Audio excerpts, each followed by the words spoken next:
Halo, selamat pagi, sahabat Profesor Indonesia.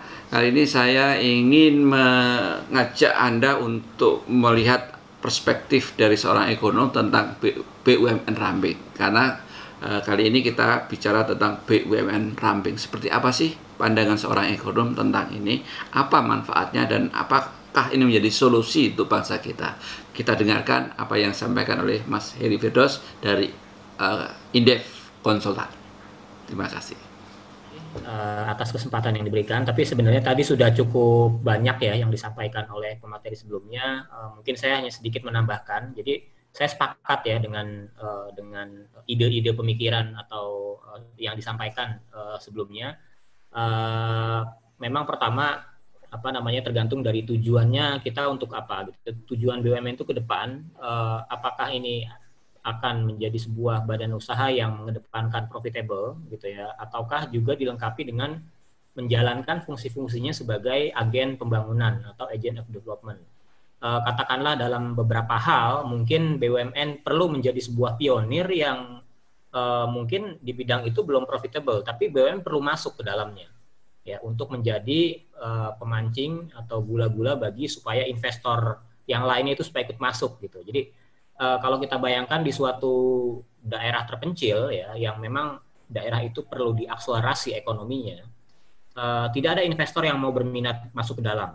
Nah, BUMN di sini bisa ambil peran untuk menjadi pionir, tapi masuk ke situ belum untung, ya masih rugi. Nah, inilah yang juga uh, menurut saya ini salah satu tugas dan fungsi dari BUMN ya. Ada kalanya memang BUMN itu tidak mengedepankan faktor profit oriented, tapi juga harus menjalankan fungsinya sebagai agen pembangunan.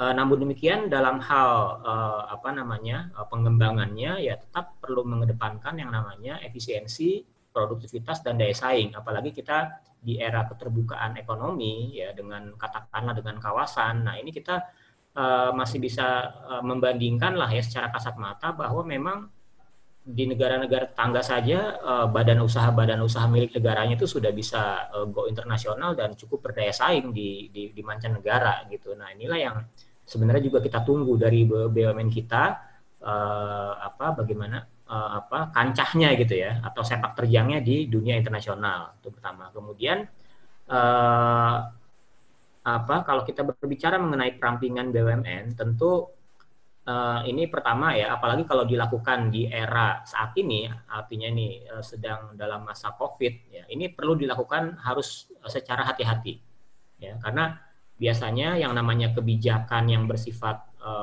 katakanlah sporadis atau extraordinary, ini biasanya dilakukan dalam hal-hal atau dalam kondisi-kondisi yang sedang bisnis as usual atau sedang berjalan baik, gitu. Katakanlah kalau kita lihat ada perusahaan BUMN yang memang kinerjanya sangat terpukul akibat dampak COVID.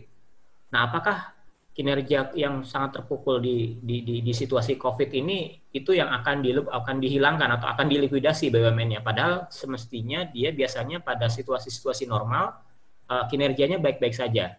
Gitu. Jadi perlu diperhatikan kinerja BUMN bukan dalam jangka pendek saja, tapi dalam jangka panjang.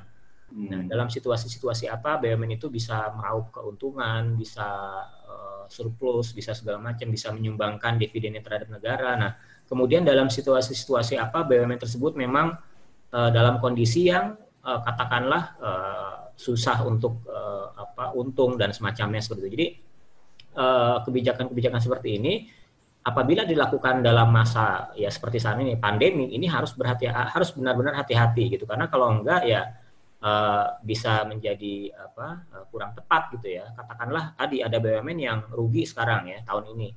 Padahal dia sebelum-sebelumnya biasa-biasa saja atau baik-baik saja. Nah itu jadi pertimbangan dalam hal ininya apakah perusahaan itu akan dilebur atau dilikuidasi atau semacamnya seperti itu. Nah memang dengan adanya perampingan BUMN ya tentu ini mempermudah ya efektivitas pengawasan kementerian ya terhadap perusahaan-perusahaan plat merah itu sehingga ya pengawasannya bisa menjadi lebih mudah, kemudian evaluasinya juga lebih mudah ya secara organisasi ini memudahkan pemerintah dalam hal pengawasan itu pertama. Kemudian memang apabila memang harus dilakukan perampingan yang signifikan gitu, tentu perlu memperhatikan BUMN-BUMN yang memang memiliki tingkat kebutuhan yang cukup tinggi di mata publik dan secara internal itu masih bisa dinilai sehat lah gitu ya, kondisi keuangannya, kemudian juga hutangnya dan seterusnya. Ya, apabila memang BUMN yang dia memiliki core bisnis yang mirip dengan BUMN lain, kemudian kondisi keuangan yang nggak sehat, ya memang itu harus perlu katakanlah dilebur ya, di merger atau semacamnya lah, atau dilikuidasi. Nah, tapi memang perlu dipertimbangkan aspek katakanlah dampaknya terhadap karyawan, kemudian dampaknya terhadap aset dan seterusnya. Ini harus menjadi perhatian.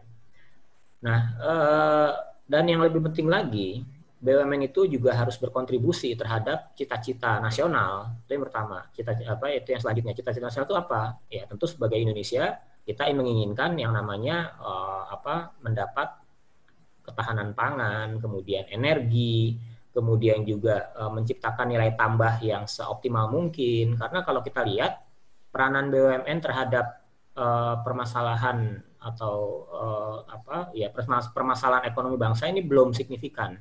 Ya, secara statistik ya, peranan BUMN terhadap PDB ekonomi, PDB nasional ini masih kecil, masih sekitar 2% dari total PDB nasional. Artinya apa? Artinya ya sisanya itu kan masih dilakukan oleh swasta ya, oleh UMKM gitu ya. Nah, ini yang harus diperhatikan. Jadi kalau memang BUMN ramping ini ya taruhannya besar. Jadi pertama harus lebih efisien, lebih produktif dan lebih berkontribusi terhadap ekonomi bangsa. Bahkan kalau dilihat dari peranannya terhadap pajak, ya katakanlah sekitar setahu saya sudah sekitar di atas 200 triliun lah pajak dari BUMN. Tapi kalau dibandingkan contohnya dengan perusahaan rokok, ya perusahaan rokok di Indonesia itu cuma beberapa, tapi kontribusi terhadap pajaknya, terhadap cukainya itu udah sekitar 170 triliun. Jadi mirip-mirip gitu. Jadi perusahaan rokok yang cuma segelintir bisa menghasilkan uang buat negara sampai 170 triliun, tapi BUMN yang jumlahnya sangat banyak, anak usahanya banyak, cucunya banyak, hanya 200-an triliun gitu. Nah, ini yang juga perlu menjadi pertimbangan gitu. Jadi sekali lagi cara berkontribusi terhadap negaranya bukan cuma dari pajak, tapi berdampak multiplier terhadap kegiatan ekonomi masyarakat, terhadap kegiatan-kegiatan ekonomi di berbagai skala, sehingga peranan buat ekonominya, buat nilai tambah, buat pemasukan negaranya juga semakin bervariasi, bisa semakin besar gitu. Nah, itu yang perlu menjadi catatan gitu. Memang kalau memang tujuannya adalah untuk efisiensi ya, untuk menghilangkan hal-hal yang dirasa tidak perlu, kemudian menghilangkan hal-hal yang dirasa kurang produktif, boros dan semacamnya, ya memang perlu diefisiensi ya. Salah satunya adalah mungkin dengan melakukan perampingan ya. Perusahaan yang kurang efisien dan core bisnisnya sama mungkin bisa dijadikan satu. Nah, kemudian juga harus juga mempertimbangkan skala prioritas terkait dengan kemudahan proses konsolidasinya, karena ini penting. Karena apabila ada dua BUMN yang core bisnisnya sama, kemudian mau dilebur jadi satu, nanti siapa yang mau jadi direksinya gitu kan? Pasti ini akan di luar faktor-faktor ekonomi akan berbicara di situ. Kemudian juga dampaknya terhadap karyawan ya, karyawan itu harus diutamakan karena tujuannya yang pertama adalah jangan sampai terjadi yang namanya PHK akibat perampingan BUMN ini. Karena di tengah COVID saja ini kita sudah banyak PHK ya. Kalau versinya pemerintah, angka PHK dan karyawan yang dirumahkan ini sudah mencapai 1,8 juta. Versinya pengusaha bahkan udah sampai 6,4 juta yang di PHK. Nah, jangan sampai dengan adanya perampingan BUMN ini ada karyawan yang terkena dampak atau ter-PHK. Nah, jadi itu yang menjadi poin penting juga ya, salah satunya. Kemudian juga memperhatikan sinergi dengan badan usaha lain. Nah, di berbagai negara maju lah khususnya, ini sinergi atau dalam bentuk contohnya kemitraan strategis antara badan usaha milik negaranya dengan usaha-usaha dalam di level-level yang lebih kecil ya, katakanlah UMKM ya, menengah kecil, ini sangat hidup sekali, sangat dinamis. Nah, di sini kita masih kurang. Jadi pola-pola kemitraan strategis sebenarnya banyak sekali yang bisa diterapkan, nah, tapi kita di sini masih kurang. Jadi peranan BUMN untuk mengangkat ekonomi apa namanya level skala usaha yang menengah kecil ini masih minim kalau menurut saya. Jadi memang perlu ke depan meningkatkan pola-pola kemitraan strategis agar ya menghasilkan keuntungan bersama, kemudian juga meningkatkan penyerapan tenaga kerja ya. Dan yang penting lagi adalah proses penciptaan nilai tambahnya itu terjadi di negara kita sehingga itu bisa berkontribusi besar buat produk domestik bruto gitu.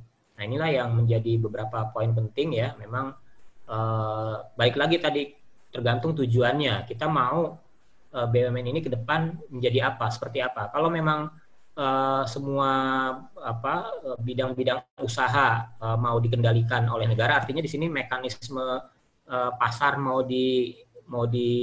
kurangi, ya perbanyak BUMN menguasai segala sendi-sendi perekonomian. Tapi kalau misalnya kita mau mengarah ke mekanisme pasar yang artinya mekanisme pasar yang bisa mensejahterakan rakyat, yang lebih katakanlah lebih kompetitif, lebih berdaya saing, sehingga itu bisa menciptakan kesejahteraan rakyat, ya nggak perlu banyak-banyak BUMN gitu. Yang penting sedikit tapi peranannya besar gitu, daripada banyak tapi peranannya ya biasa-biasa saja, ya lebih baik sedikit tapi peranannya besar. Peranan apa tadi? Peranan sebagai agen pembangunan, sebagai penyerap lapangan pekerjaan gitu ya, sebagai kontributor besar buat APBN, buat pajak, buat ekspor ya, dan lain-lain. Jadi yang penting adalah kontribusi buat ekonomi negara ini bisa ditingkatkan ya.